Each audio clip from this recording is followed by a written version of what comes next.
नाज़रीन, हिज़्बुल्लाह ने जंग के अगले मरहले का ऐलान कर दिया है और नए घातक हथियार अब इस्तेमाल किए जा रहे हैं और इसराइल पर हमले शुरू कर दिए गए हैं। इसके साथ साथ ईरान अब बड़ी जंग की तैयारी में है और इसराइल ने भी इस जंग के जवाब में अपनी तैयारी शुरू कर दी है। और अरब और इस्लामी दुनिया का जो इजलास सऊदी अरब में जारी था वो मुकम्मल हो गया है और उसमें इसराइल की एयर स्पेस को बंद करने, ऑयल बंद करने और हथियारों की सप्लाई बंद करने समेत बहुत सारी तजावीज़ सामने रखी गई हैं। क्या उस पर कोई अमली इक़दाम सामने आया है या फिर सिर्फ बातें की गई हैं?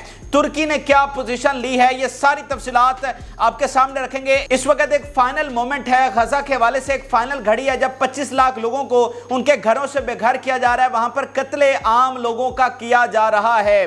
तो क्या इस्लामी दुनिया यूं ही गजा को मिटता हुआ देखेगी या फिर कोई अमली इक़दाम उठाएगी? ये सारी तफसीलात आपके सामने शेयर करते हैं। सबसे पहले हम हिज़्बुल्लाह की बात कर लेते हैं। हिज़्बुल्लाह के सरबराह ने आज फिर स्पीच की है और जंग के अगले मरहले में दाखिल होने का ऐलान कर दिया है। उन्होंने बताया कि किस तरह अब वो नए और जो ख़तरनाक हथियार हैं वो इस्तेमाल करेंगे। उन्होंने बताया कि बुरकान मिसाइल जैसे ऐसे हथियार जो कि सैकड़ों किलोग्राम का जो हाई एक्सप्लोसिव है वो ले जाने की सलाहियत रखते हैं, वो अब उनकी जानिब से इस्तेमाल किए जा रहे हैं। फिर जो शहर हैं इसराइल के उनको निशाना बनाया जा रहा है। जो बंदरगाहें हैं मिसाल के तौर पर नहारिया या हाइफा की इंतहाई इंपॉर्टेंट जगह हैं, इनको निशाना बनाया जा रहा है। और फिर उन्होंने इस चीज़ की भी तस्दीक की कि इसराइल ने इस चीज़ को कबूल किया है कि उनके अस्पताल में 350 ज़ख्मी लाए गए हैं और ये वो ज़ख्मी हैं जो लेबनान बॉर्डर के साथ जो लेबनान की जानिब से हिज़्बुल्लाह की जानिब से अटैक्स किए गए थे, जो वहाँ पर फौजी ज़ख्मी हुए थे, उनको लाया गया है। और ये बात उन्होंने खुद तस्दीक की है कि इतना भारी नुकसान लेबनान बॉर्डर पर उनको उठाना पड़ रहा है। फिर उन्होंने वाज़ेह तौर पर अमेरिका को मुर्द इल्ज़ाम ठहराया। उन्होंने कहा कि इसराइल में तो नेतन्याहू जैसे इडियट बैठे हैं, उनमें इतनी सलाहियत नहीं है कि वो कोई मुकाबला कर सकें और रियल फाइट कर सकें। तो इस जंग को जो मैनेज कर रहा है वो पीछे अमेरिका मैनेज कर रहा है, तो वही इस सारी चीज़ का जिम्मेदार है। और इस्लामी दुनिया को एक एक होकर प्रेशराइज करना चाहिए और अमेरिका को जंग बंदी पर मनवाना चाहिए। लेकिन उन्होंने कहा कि गजा के लोग सिर्फ बयानात के लिए आपका इंतज़ार नहीं कर रहे बल्कि वो एक्शन के लिए आपकी राह तक रहे हैं। तो उन्होंने कहा कि जो हिज़्बुल्लाह है वो अपना एक्शन और जंग जो है वो इसी तरह से बढ़ाती चली जाएगी और गजा के लोगों की हर मुमकिन मदद करेगी और फ़लस्तीन की आज़ादी का जो मिशन है वो जारी रखेगी। उन्होंने कहा कि ये एक फाइनल ये मोमेंट आ चुका है, ये फैसला कुन जंग इस वक्त छिड़ चुकी है। फिर उन्होंने कहा कि हमने इसराइल को ऑफिशियली ये बता दिया है कि हम अब बिल्कुल कंप्रोमाइज़ नहीं करेंगे। अगर आप फिल फॉर जंग बंदी नहीं करते, सिविलियंस को जो कत्लेआम है वो नहीं रोकते, तो हम जो है वो इस जंग को फुल स्केल पर ले जाएंगे। पहले वो बयानात दे रहे थे, अब वो कह रहे हैं कि जो बैकडोर चैनल होता है उन्होंने ऑफिशियली जो ऐलान जंग है वो इसराइल पर कर दिया है। और इसके साथ साथ उन्होंने बड़ी इंपॉर्टेंट बात की जो हम पहले भी कर रहे थे, पब्लिक ओपिनियन। उन्होंने कहा कि हमारी और गजा के लोगों की, फ़लस्तीन की सबसे बड़ी फतह यह है कि दुनिया को एहसास हुआ है, दुनिया को पता चला है कि असल जो जालिम है वो इसराइल है, ना कि फ़लस्तीनी है। इससे पहले इसराइल ने दुनिया में ये बयानिया बना रखा था कि जो कसूरवार हैं वो फ़लस्तीनी हैं, लेकिन अब ये हमारी इस जंग में सबसे बड़ी फतह है कि दुनिया भर के लोग फ़लस्तीन के हक में खड़े हो रहे हैं। फिर जो म्यूटला मिलिट्री साइट है, अभी कुछ देर पहले लेबनान बॉर्डर के साथ यहाँ पर अटैक किया गया है हिज़्बुल्लाह की जानिब से। तो हिज़्बुल्लाह की जानिब से बड़े स्केल की जंग जो है वो शुरू हो चुकी है और खुद इसराइली मीडिया ने कहा है कि what's happening on Lebanon border is a real war. तो उनकी जानिब से तो बाकायदा जंग छेड़ दी गई है। इसी तरह यमन ऑफिशियली डिक्लेयर कर चुका है और सीरिया से भी हमले जारी हैं। तो एटलीस्ट 3 फ्रंट्स उनके खिलाफ खुल चुके हैं। अब आ जाइए ज़रा अरब और जो इस्लामिक समिट हुआ है। पहले अरब लीग हुई जिसमें अरबों ने आपस में बैठकर मुशावरत की, फिर पूरी जो इस्लामी दुनिया है उनकी अहम तरीन वहाँ पर कॉन्फ्रेंस मुनक्कद हुई। इसमें ईरान के सदर रईसी, शाम के सदर बशार अल असद और तुर्की ने क्या अहम बयानात दिए, ये सबसे इंपॉर्टेंट है पहले ये मैं आपको बता देता हूं, ईरान की जानिब से आज एक फाइनल प्रपोजल रखा गया था कि क्या आप प्रैक्टिकली अमली कोई इकदाम उठाएंगे और जंग में हमारे साथ जाएंगे, या फिर प्रेशराइज करके इसराइल को कम से कम जंग बंदी पर जो है वो राजी करेंगे या नहीं। ये फाइनल प्रपोजल उनकी जानिब से रखा गया था और प्रेशराइज करने के लिए उन्होंने कहा था कि ऑयल इनका बंद करना चाहिए, जो आम की यानी हथियारों की एक्सपोर्ट जो कंट्रीज करते हैं वो बंद होनी चाहिए, और हमें अमली और फैसला कुन इकदामात आज उठाने की ज़रूरत है जिसकी गज़ा के लोग हमसे तवक्का कर रहे हैं। बशार अल असद ने बड़ा इंपॉर्टेंट बात कही, उन्होंने कहा कि ये जो हमारी नॉर्मलाइजेशन की पॉलिसी थी इसराइल की और जो हमने उसके सामने कमज़ोरी दिखाई, इसी चीज़ ने उसको और जालिम और तकब्बुर वाली एग्रेसिव रियासत बना दिया है, और आज जो कुछ हो रहा है वो हमारी उसी पॉलिसी का नतीजा है। ये दरअसल उन्होंने यूएई, सऊदी अरब और बाकी जो मुल्क हैं जो नॉर्मलाइजेशन कर रहे थे उन पर डायरेक्टली जो है उन्होंने तनकीद की है। तो सऊदी अरब में बैठकर उन्होंने सऊदी अरब पर ही जो है वो निश्तर चलाए हैं, ये बड़ी ही इंपॉर्टेंट बात है। फिर तुर्की ने जो इसराइल का न्यूक्लियर प्रोग्राम है, जो उनके न्यूक्लियर असासे हैं, उन पर सवालात उठा दिए हैं। जो बयान इनकी जानिब से दिया गया था वो इनके गले पड़ गया इसराइल के। इन्होंने धमकी लगाई थी कि गजा पर हम एटम बम गिरा देंगे।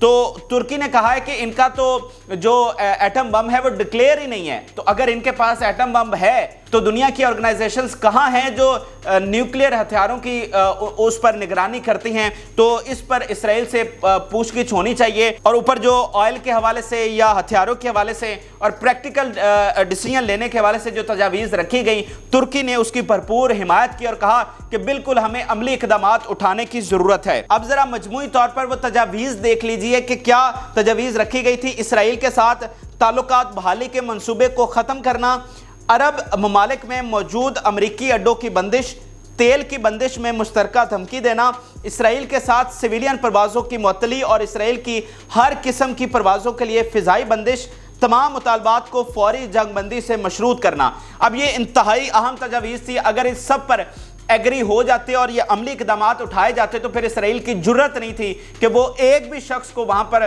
मार सकता, और उसके बिल्कुल हाथ पांव बांध दिए जाने थे और वो कुछ भी करने की अहलियत उसमें नहीं बचनी थी। लेकिन इसमें एक शर्मनाक बात ये सामने आई है जिसका आप सबको बहुत दुख होगा कि 4 बड़े ममालिक जो कि फैसला कुन हैसियत रखते हैं, उन्होंने इन तजावीज़ को मुस्तरद कर दिया है, क्योंकि उनके लिए अपनी दौलत, अपनी अयाशियाँ और अपनी जो एक ज़िंदगी है वो ज़्यादा इंपॉर्टेंट है, ना कि गज़ा के लोगों के साथ जो मज़ालिम हो रहे हैं। इसमें सऊदी अरब है, बहरीन है, मराकश है और यूएई है। इन्होंने ये तजावीज़ जो हैं वो मुस्तरद कर दी हैं। डेफिनेटली ऑयल से और बाकी चीज़ों से उन्हें बहुत ज़्यादा फ़ायदा हो रहा है, तो वो इसराइल पर इस तरह की कोई बंदिश नहीं लगाना चाहते। और इसके साथ साथ वो पहले भी कह चुके हैं कि जो नॉर्मलाइजेशन की पॉलिसी है इसराइल के साथ, हम अब भी वही जारी रखना चाहते हैं।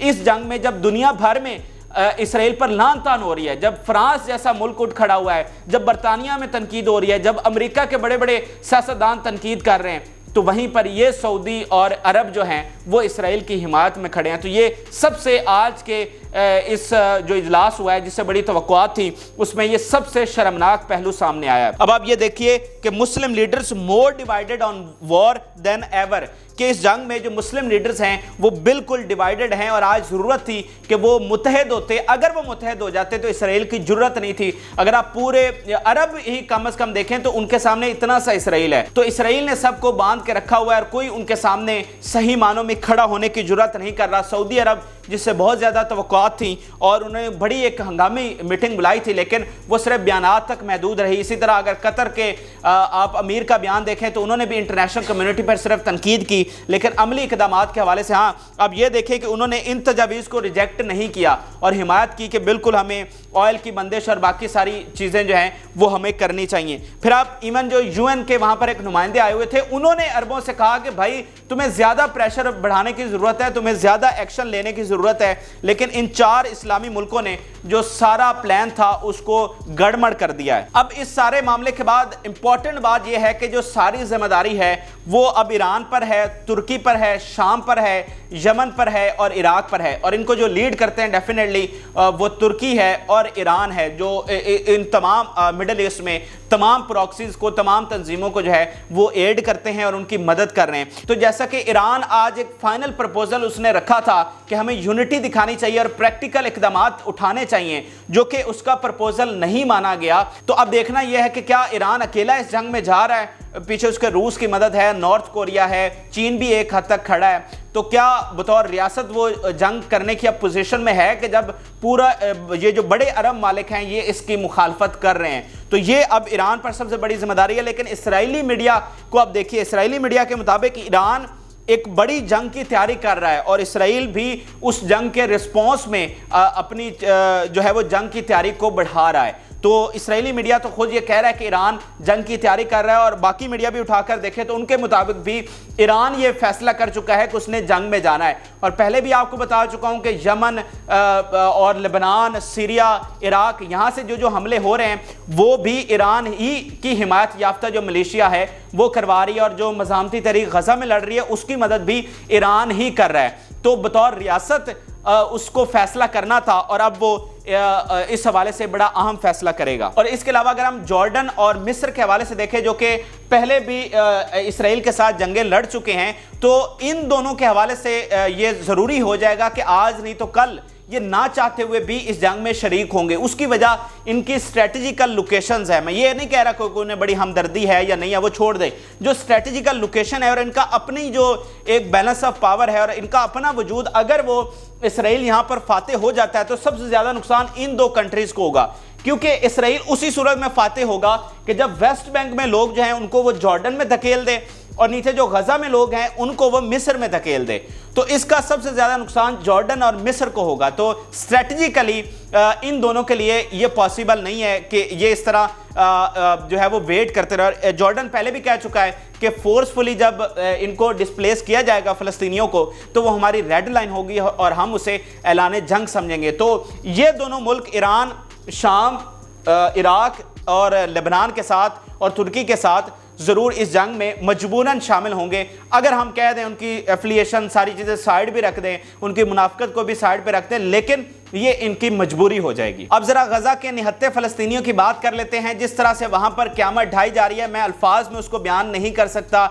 जो वीडियोज़ और तस्वीर वहाँ से आ रही हैं, रूह कांप जाती है कि इतने मसाले वहाँ पर हो रहे हैं और कोई कुछ भी नहीं कर पा रहा। सबसे पहले आप ये मैप पर देखिए कि जो प्राइमरी वॉर जोन है वो इस वक्त अल-शिफा के साथ जो एरिया है और इसके साथ अल-कुदस और बाकी हॉस्पिटल हैं, ये एरिया सबसे बड़ा प्राइमरी जोन बना हुआ है। और जहाँ ये आपको ब्लू एरिया नज़र आ रहा है, यहाँ पर इनकी फौजी प्रेजेंस अब जो है वो कायम है। और ये अभी तक कोई डीप तो नहीं जा सके हैं, लेकिन जैसे अल-शिफा कोस्टल लाइन के बिल्कुल साथ है, तो अभी ये ऑलमोस्ट जो है वो 300 मीटर की दूरी पर हैं अल-शिफा हॉस्पिटल से। लेकिन अब यहाँ पर मसला यह है कि इनके जो स्नाइपर्स हैं उन्होंने ऊंची बिल्डिंग्स पर पोजीशंस ले रखी हैं और अल-शिफा में कत्ले आम कर रहे हैं इनके स्नाइपर्स। बड़ी तादाद में अल-शिफा के अहाते में और उसके बाहर स्नाइपर्स ने लोगों को शहीद किया है। अब हो ये रहा है कि चूँकि ये बिल्कुल सामने निशाना ले चुके हैं, तो जो भी इनको सामने नज़र आता है उसके गेट पर, उसके अहाते में या को बाहर लीव करना चाह रहा है या अंदर जाना चाह रहा है, तो उसको स्नाइपर जो है वो निशाना बना रहे हैं और उसकी बॉडी भी वहीं पड़ी रह जाती है और उसको दफनाया तक नहीं जा रहा। ये आप देखिए कि Al-Shifa becomes theatre for Israeli army, कि ये कोई ऑपरेशन थिएटर नहीं रहा हॉस्पिटल जो है, जो कि ऑपरेशन थिएटर होना चाहिए था, बल्कि ये थिएटर बन चुका है इसराइली आर्मी का। फिर इसके अलावा एक अहम चीज़ ये हुई है कि यहाँ पर बिल्कुल इंटरनेट बंद कर दिया गया है, कम्युनिकेशन मुकम्मल तौर पर बंद है। तो बहुत लिमिटेड जो इन्फॉर्मेशन है वो हम तक आ रही है। लेकिन जो सूरत हाल इस वक्त वहाँ पर बनी हुई है, जैसे कि डॉक्टर्स कह रहे हैं कि हर तरफ ब्लड ही ब्लड है, हमारी आंखों के सामने बॉडीज़ पड़ी हुई हैं लेकिन हम उनको उठा भी नहीं सकते। तो सोचिए वहाँ पर कितना क़यामत का मंजर होगा कि आपके सामने लाशें पड़ी और आप उनको उठाकर दफना भी नहीं सकते। फिर जो वहाँ पर ज़ख्मी हैं वो उनकी शहादतें हो रही हैं क्योंकि कट डाउन हो चुका है हॉस्पिटल, वहाँ पर इमदाद नहीं जा रही, तो ज़ख्मियों की बड़ी तादाद में शहादतें हो रही है। और अब कह रहे हैं कि उसके अहाते में, अल-शिफा हॉस्पिटल के अहाते में ही मैस ग्रेव्स, यानी बड़ी तादाद में लोग जो हैं उन्हें इज्तिमाई कब्रों में अहाते में ही, हॉस्पिटल के अहाते में ही दफनाया जाएगा। तो ये बड़ी ही अफसोसनाक वहाँ पर तफसीलात हैं। नॉर्थ गज़ा ऑलमोस्ट खाली हो चुका है। 48 घंटों में 1 लाख से ज़्यादा लोग नॉर्थ से निकलकर साउथ में आए हैं और साउथ में इस उम्मीद पर आए हैं कि वहाँ पर ज़िंदगी होगी, कोई हिफाजत होगी, लेकिन वहाँ पर भी हिफाजत नहीं है। सड़कों पर और गलियों में सोने पर मजबूर हैं और हेल्थ मिनिस्ट्री के बकौल उन्हें सड़कों और गलियों से लाशें भी मिल रही हैं और 3000 के करीब लोग अभी तक मलबे तले दबे हैं। तो आज गज़ा के हवाले से एक फ़ाइनल मोमेंट इस वक्त है। अगले 2 दिन बहुत इंपॉर्टेंट है, क्योंकि अगर इस वक्त इंटरवीन नहीं किया जाता, अगर इंटरनेशनल कम्युनिटी इंटरवीन नहीं करती, तो फिर जो अस्पतालों में लोग ज़ख्मी हैं, 35-40 हज़ार के करीब ज़ख्मी है, ये सारे अपनी जानों से जा सकते हैं और जो मज़ीद बमबारी हो रही है उनको भी ट्रीटमेंट नहीं मिलेगी। तो ये तादाद जो है वो हज़ारों से खुदा न खास्ता लाख तक ये तादाद जा सकती है। तो इसलिए ये फैसला कुन घड़ी है, अगर इस वक्त इंटरव्यू नहीं किया गया तो फिर बहुत देर हो जाएगी। पहले भी बहुत देर हो चुकी है, लेकिन इससे भी इतना बड़ा नुकसान होगा कि जंगे अजीम दोम के बाद इतना डिज़ास्टर, ह्यूमन डिज़ास्टर आपने नहीं देखा होगा। तो ये अहम तरीन तफसीलात थी जो कि मैंने आपके सामने रखी। आप अपनी राय से ज़रूर आगाह करें। इजाज़त, अल्लाह हाफ़िज़।